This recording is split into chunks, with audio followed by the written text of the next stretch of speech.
how to connect Google Drive to Capcut. Hey everyone, welcome back to the channel.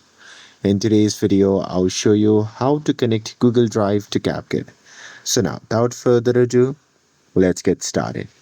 So here, first thing first, open the Capcut app on your phone.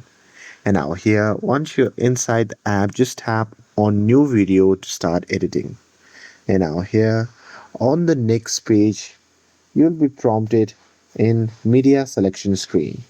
Now here you'll see option to choose files from your device storage. So here, if your photo or video is stored in Google Drive, first download it to your phone, and after that you can open Google Drive app and select the file and then tap three dots and choose download. And here, once you have downloaded the video, you can go back to the CapCut and select the downloaded files from your gallery, and after that you can just tap on add to import it to your project. And now here, once you have imported the video, it will appear in the main timeline.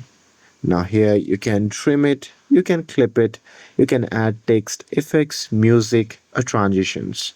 And here with that, if you like, or if you have finalized your video, you can simply export it.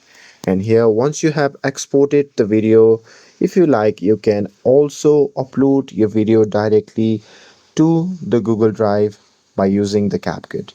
And that's it. That's how you can use Google Drive files in CapCut on mobile. And with this, if you found this video helpful, then don't forget to like, share, and subscribe to get updated for more videos. Thanks for watching, and I'll see you in the next video.